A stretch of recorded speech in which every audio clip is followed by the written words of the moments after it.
Hello hi, welcome to channel.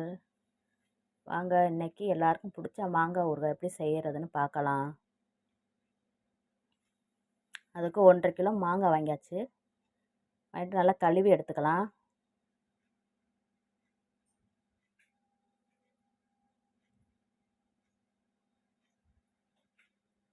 நல்லா கழுவிட்டு ஒரு காட்டன் துணி வச்சு நல்லா துடைச்சிக்கலாங்க.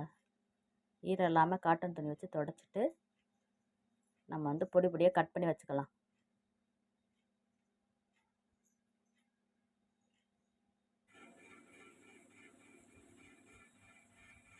நல்லா புளிப்பு மாங்காவை பார்த்து வாங்கிக்கோங்க.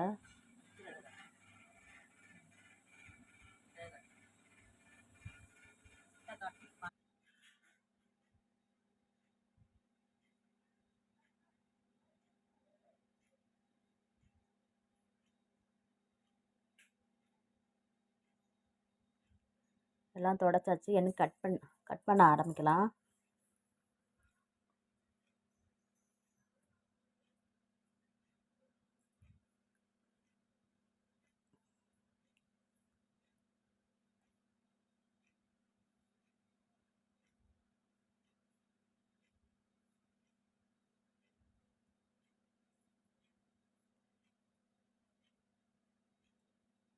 கொஞ்சமாக போடணுன்னா கூட ஒரு 2 மாங்காய் எடுத்து கொஞ்சம் சின்ன பீஸாக கட் பண்ணி நீங்கள் போட்டு வச்சுக்கலாங்க. நான் 1.5 கிலோ வாங்கினதுனால கொஞ்சம் கொஞ்சம் பெரிய பீஸாகவே கட் பண்ணி நான் போட போகிறேன்.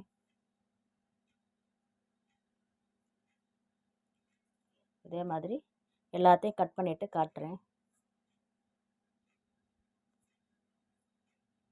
அவ்வளோதாங்க, எல்லாம் கட் பண்ணியாச்சு. இதுக்கப்புறம் உப்பு போட்டு ஒரு நாள் ஃபுல்லாக வெயிலில் வைக்கலாங்க. 1.5 கிலோ மிளகாக்கு நான் 2 கை உப்பு போட்டு கல் உப்பு போட்டிருக்கேன். போட்டு நம்ம நல்லா குலுக்கிட்டு ஒரு நாள் ஃபுல்லாக வெயிலில் வைக்க போகிறோம்.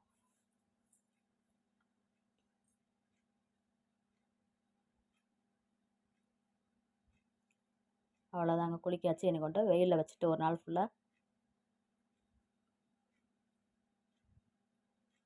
சாயந்தரமே எடுத்து நம்ம தாளிக்க ஆரம்பிச்சிடலாங்க.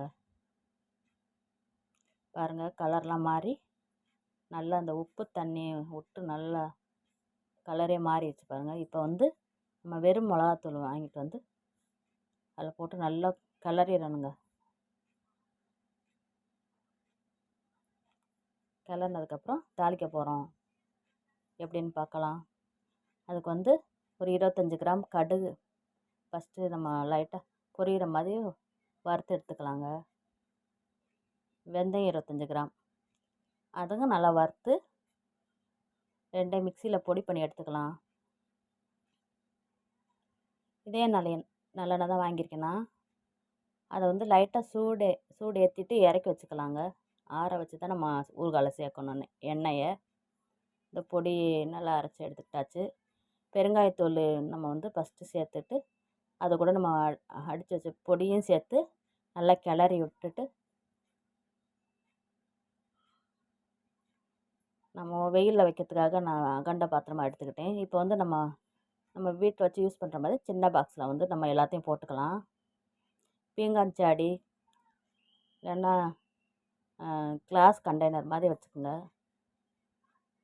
நான் இப்போதைக்கு இது வச்சுக்கிறேன். நான் அப்புறமாக்கு கிளாஸ் கண்டெய்னரில் மாற்றி வச்சுக்குவேன். அவ்வளோதாங்க, அந்த எண்ணெயை ஊற்றிட்டு நம்ம வெயிலில் ஒரு 3 நாளைக்கு வச்சு எடுத்தோம்னா சூப்பரான ஊறுகாய் ரெடி. அது மாதிரி நீங்களும் செஞ்சு பாருங்கள். தேங்க்யூ.